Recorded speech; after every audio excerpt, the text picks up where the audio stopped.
I'm now going to continue on reading Uncle Tom's Classroom, Chapter 2, How I Stopped Fighting the System and Began Using Quantum Physics to Teach My Kids the Liberating Truth of Who They Really, Really Are. And I quote from John Adams, I consider America with reverence and wonder as the opening of a grand scene, a design in Providence for the illumination of the ignorant and the emancipation of the most slavish part of mankind. Liberty cannot be preserved without a general knowledge among the people who have a divine right to the most envied kind of knowledge. And then I begin. My brilliant sixth grader, a reluctant student named Robert, sat in the little school chair, his legs pulled up under him in an attempt to make his sentence in the public school system a bit more bearable. He sighed in frustration, looking like a modern-day version of Peter Pan, caught in the net of another day in my overcrowded classroom. Outside the window, far to the west of the Sunset District of San Francisco, the Pacific Ocean glistened invitingly. The horizon stretched like a CinemaScope movie, calling to us both. By the way, I'm sitting here in Hawaii. I will show you the ocean as it looks today as I continue this. It's a beautiful Christmas morning, and I have discovered lots of bandwidth. Look at the ocean out there.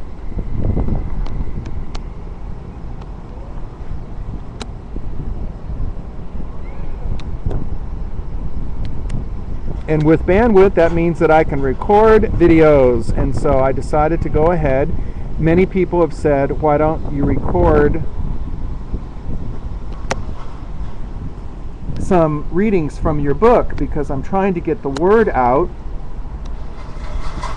that I have discovered, along with my students and the public school system in San Francisco, a really exciting, revolutionary, mind-blowing approach to how we educate our children.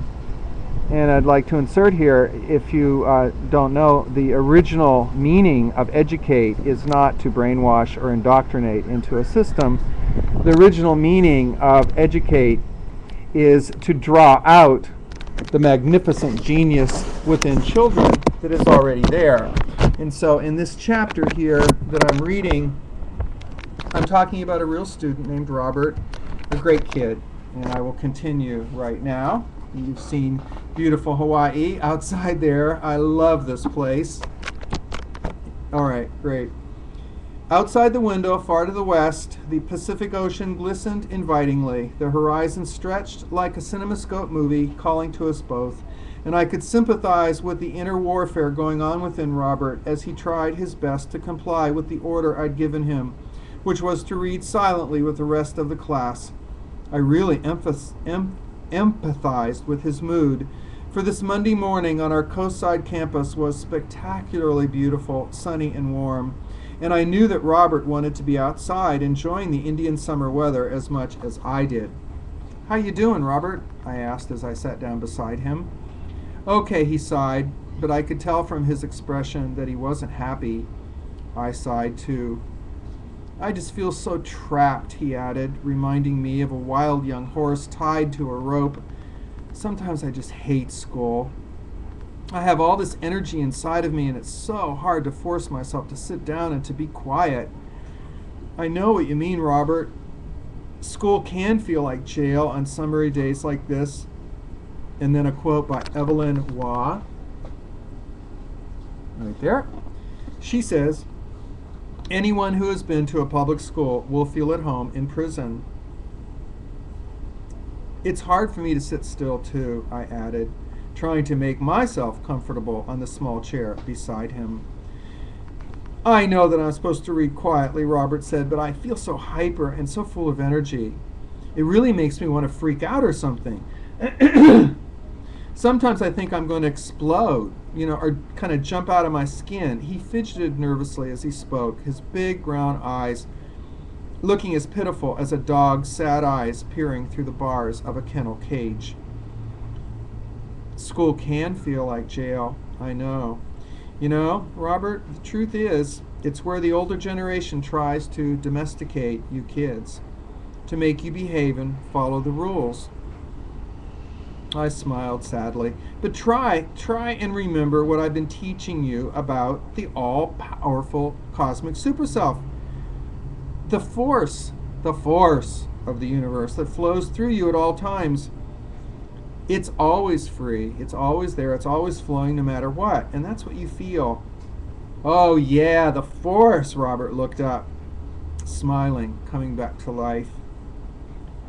Yeah, Robert, feeling all this energy, it's the force, and it's totally natural.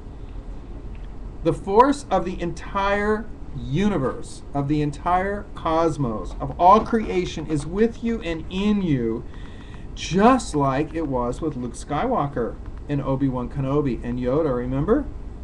In fact, it's because you are made up of so much cosmic energy that it's so difficult for you to figure out how to hold it in, especially when you're being told to sit down and be quiet all the time by us adults. Boy, you can say that again, Robert grinned. I feel so hyper today. You know, my therapist was telling my parents that if I keep acting like this, that they might have to put me on one of those kid tranquilizers. I can understand why they might say that, Robert, but I won't let them. You don't need drugs, just a bit more freedom to be 11 years old. Whoever got the idea that caging young children in classrooms for over 7 hours a day was a good idea didn't understand what makes kids tick. That's for sure. You're right, Mr. Berg. This whole school thing is so unnatural to me. But I do like it when you talk about my cosmic superself and the force and all our quantum energy. The only cool thing about 6th grade so far is getting to hear about this cosmic superself stuff here in Bergland. Your theories about becoming masters of the quantum field, they are really far out. They are awesome. They are cool. You know, you're the only grown-up I know who makes any sense at all. Thanks a lot, Robert, I whispered in as low a voice as possible so that the other children who were reading all around us during what I called silent reading couldn't hear our conversation. Tell me about the cosmic superself again, Robert asked, closing his book. It makes me feel so much better to hear about the force and all the quantum energy that vibrates within me. I don't feel so out of control when I remember who I really am and what I have within me. Okay, Robert, I whispered, let's recap. It's like this. Everything in the universe is made of energy, of the force. The sun, the ocean, the trees, even you. Think of yourself as similar to a spring that's wound up so tightly that all you want is the freedom to be unsprung, to express yourself. You are like a tightly packed vehicle for cosmic energy, the force, that just wants to explode out like the creative Big Bang and express its infinite power of creativity and self-expression. Do you remember what quantum physicists named tightly packed quantities of cosmic energy? Yeah, Robert answered proudly. They call them quanta. That's right. And you are a quanta of universal energy, too. You are a packet of cosmic energy, of the force, appearing in and through physical form. The writers of Star Trek and Star Wars knew this. And when the writers of Star Trek coined the word carbon unit to describe your body, they were really close to the truth. The energy that creates the entire cosmos is funneling and pouring through your carbon unit, through your human physical form, filling every atom and molecule with power and life. Your body is like your spacesuit. You are like a carbon-based energy pack wired directly to the infinite power of the entire universe. No wonder you feel so fidgety and hyper at times. The energy and power of all creation is in you right now, filling you with the very same life force that is creating worlds and spinning galaxies. This cosmic energy is what gives your super self all the power and intelligence necessary to make your dreams come true here in this physical 3D